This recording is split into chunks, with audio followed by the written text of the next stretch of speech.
بسم اللہ الرحمن الرحیم۔ اس سے قبل ہم اللہ تعالیٰ کی توفیق سے سورہ ہود مکمل کر چکے ہیں۔ سورہ یوسف کو شروع کرنے سے پہلے اس کا کچھ تعارف ہمیں سمجھ لینا چاہیے۔ جیسا کہ ہر سورت سے پہلے 6 باتیں ہوا کرتی ہیں، اسی طریقے سے اس سورہ مبارکہ سے پہلے بھی 6 باتیں ہیں۔ نمبر 1، اس کا نام کیا ہے۔ نمبر 2، اس کا ترتیب توقیفی کیا ہے، ترتیب نزولی کون سا نمبر ہے، مکی ہے یا مدنی ہے، آیات کتنی ہیں، رکوع کتنے ہیں۔ اس سورہ مبارکہ کا نام یوسف ہے، اور چونکہ اس میں حضرت یوسف علیہ السلام کا واقعہ، ان کے خاندان، ان کے گھر والے، ان کا واقعہ بڑی تفصیل کے ساتھ بیان فرمایا، اس لیے اس سورہ مبارکہ کا نام یوسف ہے۔ یہ مکی سورہ مبارکہ ہے، یعنی کہ ہجرت سے قبل نازل ہوئی، اور اس کا ترتیب توقیفی یعنی قرآن کریم میں ترتیب کے اعتبار سے 12ویں نمبر پر یہ سورہ مبارکہ ہے، اور اس کا ترتیب نزولی 53 ہے، 53 اس نمبر پر یہ سورہ مبارکہ نازل ہوئی۔ اس کی 111 آیات ہیں اور 12 اس کے رکوع ہیں۔ تمام واقعات قرآن کریم کے اندر جو بیان فرمائے گئے، چاہے وہ انبیاء کے ہیں، چاہے وہ اقوام کے ہیں، اور چاہے وہ صحابہ یا بزرگان دین کے بیان فرمائے، تو ان واقعات میں تذکیر کے اعتبار سے، نصیحت کے اعتبار سے، عبرت کے اعتبار سے، تسلی کا سامان ہونے کے اعتبار سے فرمایا کہ یہ واقعہ احسن القصص ہے، تمام واقعات میں خوبصورت واقعہ ہے۔ اسی سورہ مبارکہ کی آیت نمبر 3 میں یہی الفاظ آئے ہیں۔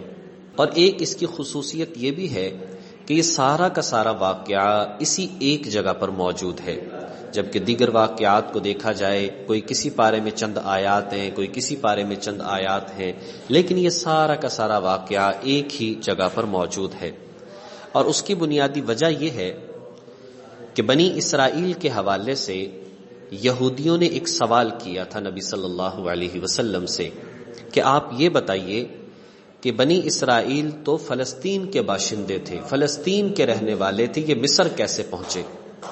اب یہ سوال یہودیوں نے نبی صلی اللہ علیہ وسلم کا امتحان لینے کے لیے کیا تھا، اور ضد کی بنیاد پر کیا تھا کہ انہیں پتا تھا کہ ان کے پاس کوئی ایسا ذریعہ تو ہے نہیں کہ یہ پہلی کتابوں کو پڑھ لیں، یا اسی طریقے سے کسی سے جا کر یہ ان واقعات کو سن لیں، لہذا یہ بتا نہیں سکیں گے اور ہمیں مخالفت کا موقع مل جائے گا۔ تو یہ انہوں نے سوال کیا۔ جب یہ سوال کیا تو نبی کریم صلی اللہ علیہ وسلم پر یہ ساری کی ساری سورہ مبارکہ نازل ہوئی۔ اب یہ سمجھ لینا چاہیے جو اس کے اندر جواب دیا گیا۔ دراصل بنی اسرائیل کے جد امجد حضرت یعقوب علیہ السلام ہیں۔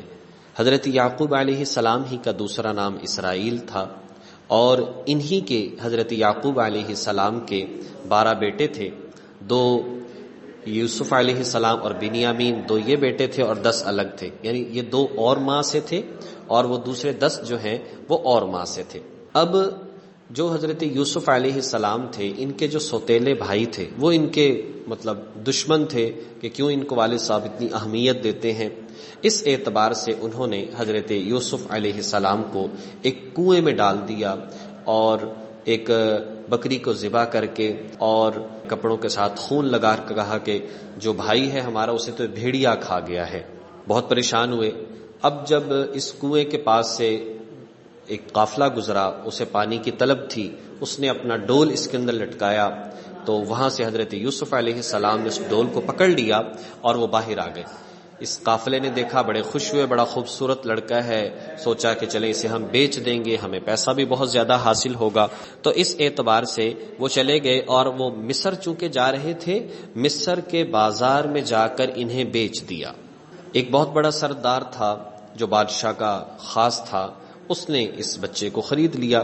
اس کی بیوی تھی زلیخا، اس نے دیکھا تو وہ اس پر فریفتہ بھی ہو گئی، اور پھر جب جو ہے حضرت یوسف علیہ السلام اس گناہ کے کام کی طرف مائل نہیں ہوئے تو اس نے جیل میں بھی ڈلوا دیا۔ وقت گزرتا گیا۔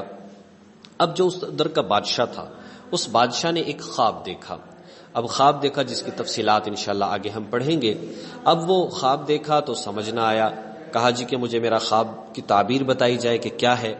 تو بات چلتے چلاتے جیل میں پہنچی، یوسف علیہ السلام کو بلایا گیا اور کہا جی کہ میں تعبیر بتاتا ہوں، تو تعبیر بتائی تو بہت خوش ہوئے. صرف تعبیر نہیں بتائی بلکہ انہوں نے بتایا کہ یہ جو قحط سالی ہوگی اس کے بچنے کا حل کیا ہوگا، وہ حل بھی بتایا. جب حل بتایا تو بادشاہ بہت خوش ہوا. اس نے کہا کہ میں تمہیں اپنا جو ہے وزیر خزانہ بناتا ہوں. تو وزیر خزانہ بنا دیا گیا. بہت سارے امور، تمام مالی معاملات جو ہیں وہ ان کے سپرد کر دیے گئے. پھر قحط جب پڑا، جیسا کہ یوسف علیہ السلام نے تعبیر دی تھی، جب قحط پڑا تو لوگ پریشان ہوئے. تو اس وقت حضرت یوسف علیہ السلام نے اپنے بھائیوں، اپنے والدین کو مصر بلا لیا، جو کہ فلسطین کے پہلے رہنے والے تھے. اس اعتبار سے یہاں پر ان کو ایک الگ بلکہ جگہ دے دی گئی، شہر سے تھوڑا سا ہٹ کر الگ جگہ دے دی گئی.